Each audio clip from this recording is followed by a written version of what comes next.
Bonjour.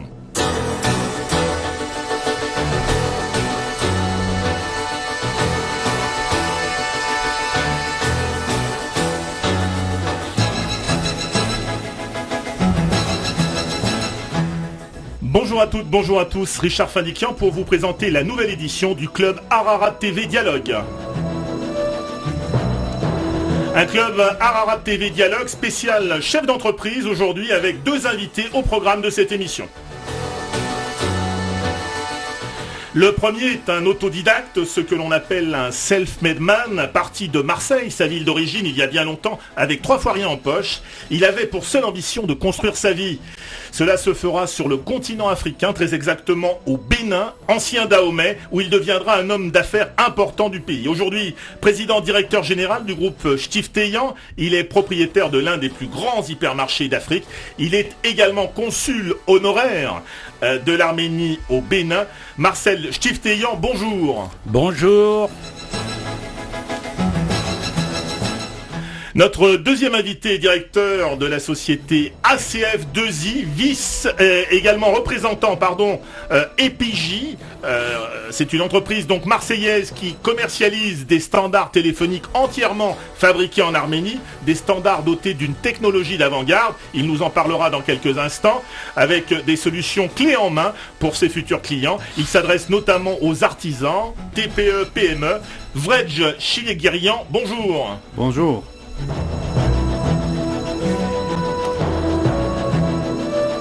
Alors Marcel Stifteyan, nous allons commencer par vous. Vous êtes né Marcel Stifteyan en 1931 à Marseille, dans le quartier de Saint-Barnabé.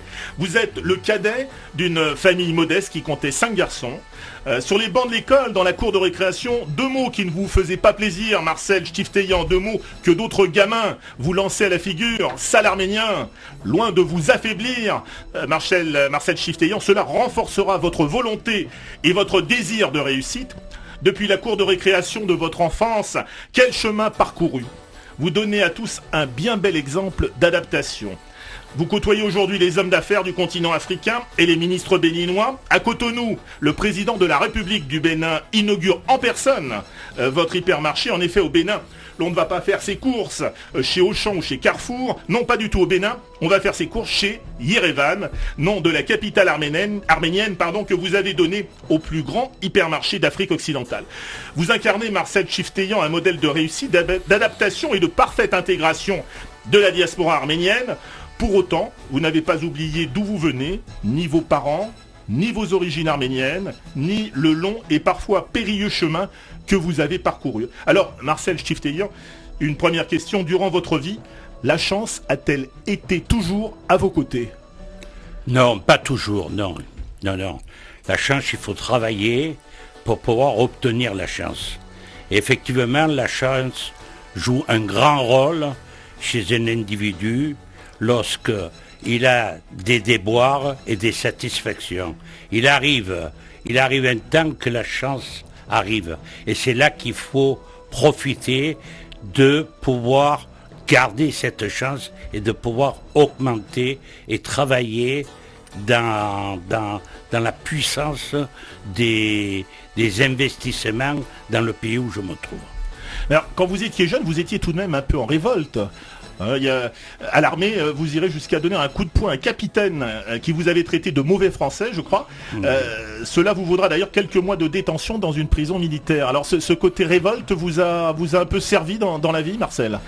Bien écoutez, lorsque ce que vous avez dit précédemment, dans mon enfance, on avait continuellement des mots désagréables, un petit peu racistes à cette époque. Aujourd'hui, les Arméniens sont bien assimilés. Aujourd'hui, ça n'existe plus du tout. Voilà, ça n'existe plus du tout. Mais c'est vrai que ça m'a dopé pour pouvoir lutter et pouvoir arriver. Les parents, tous nos parents émigrés à cette époque aussi, n'avaient pas de fortune, n'avaient rien. Il n'y avait que par le travail où nous pourrions vivre et pouvoir s'habiller et manger. Donc, à l'armée, ce qui m'est arrivé, en tant que patriote français, que la France avait bien reçu nos parents, et puis, par respect de ce pays, j'étais fier de faire l'armée. Mais malheureusement, il y a eu un capitaine qui n'a pas supporté le nom que je portais et ma réaction a été telle que je lui ai donné 2 coups de poing dans la figure et ça m'a coûté 160 jours de prison. Alors, voilà. Vous allez apprendre aussi, Marcel, le métier de tailleur, mais ça, c'était pas un métier fait pour vous.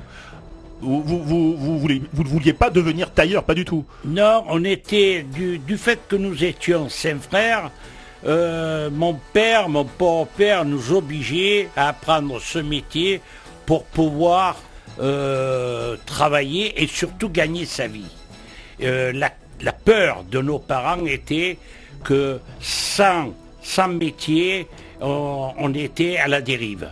Donc il fallait travailler d'une façon ou d'une autre et c'était le seul métier que nos parents pouvaient nous donner. Et effectivement, c'est un métier que j'ai jamais aimé, que j'ai pu apprendre en partie, mais j'ai jamais pu aimer. Et lorsque j'ai eu l'acquis de l'armée, je suis parti en Afrique.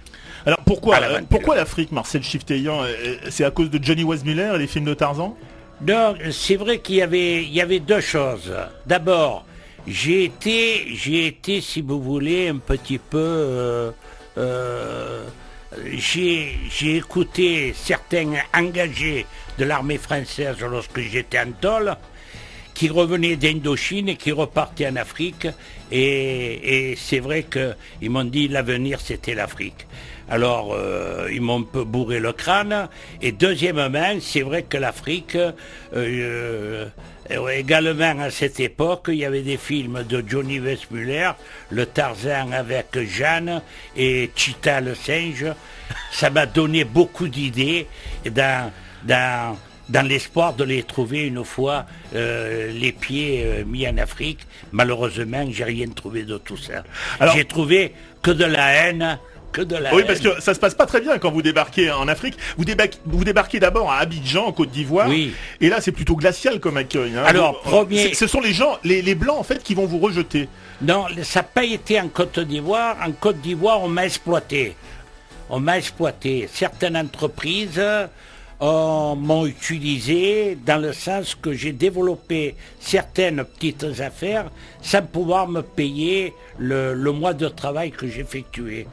Et j'ai eu la chance de rencontrer un jeune Arménien du nom de Paul Krikorian.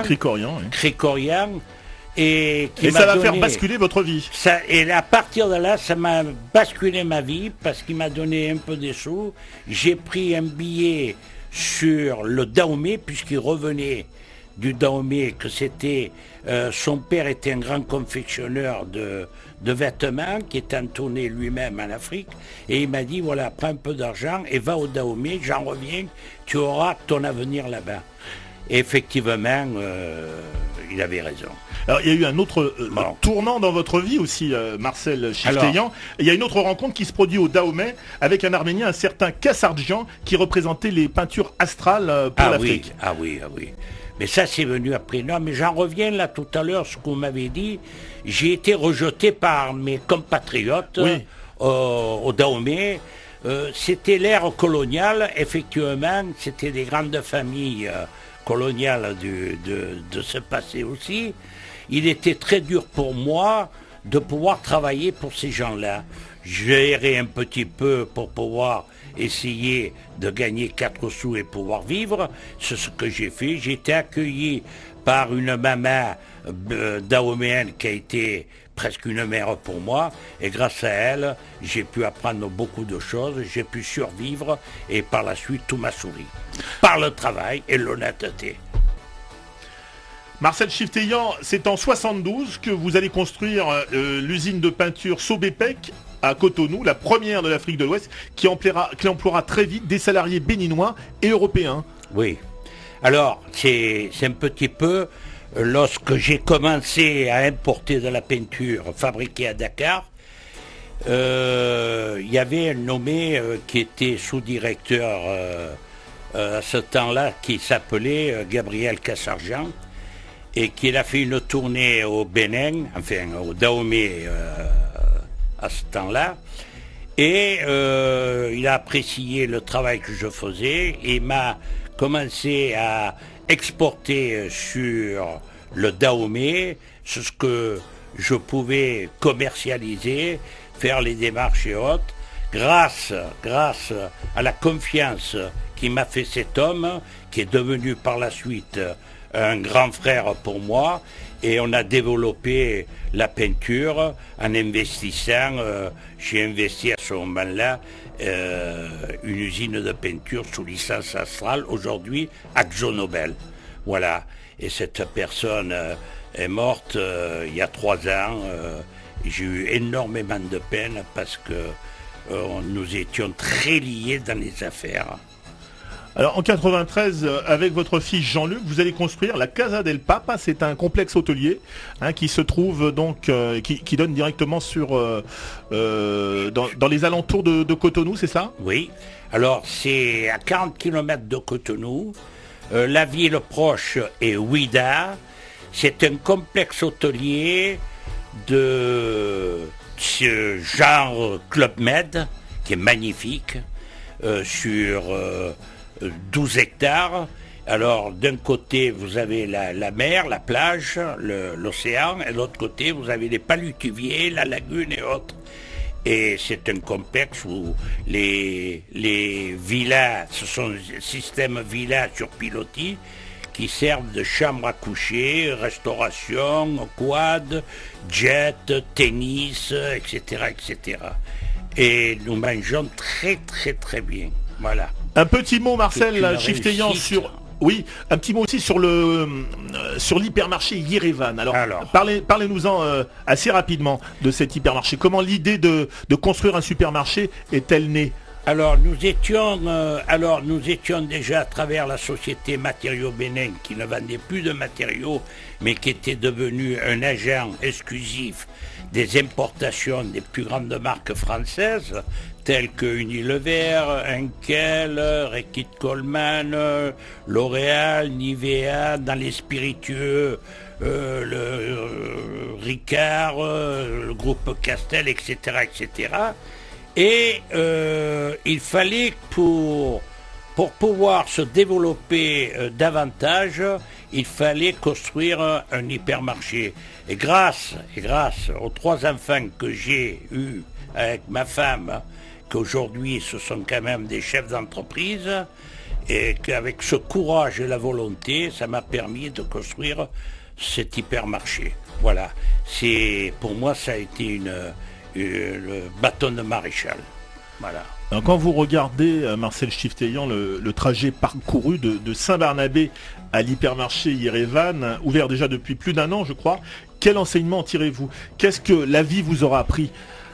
D'abord, la vie m'a appris la souffrance, connaître ce que c'était la souffrance, l'entourage, les amis et les imparfaits, l'honnêteté, beaucoup d'honnêteté, surtout de l'honnêteté pour pouvoir réussir dans les activités de ce genre-là, puisque on travaille à 6000 lieues de l'Europe, et qu'il faut un courage inimaginable, de l'ambition, de la volonté et du travail, et surtout l'amitié avec certaines personnes où vous devenez très attaché avec cela. Vous avez beaucoup apporté au Bénin, cette énergie, cette volonté, toutes ces réalisations, mais que vous auront apporté en retour l'Afrique et le Bénin, Marcel Chifteyan? Moi, ce qui m'a rapporté beaucoup.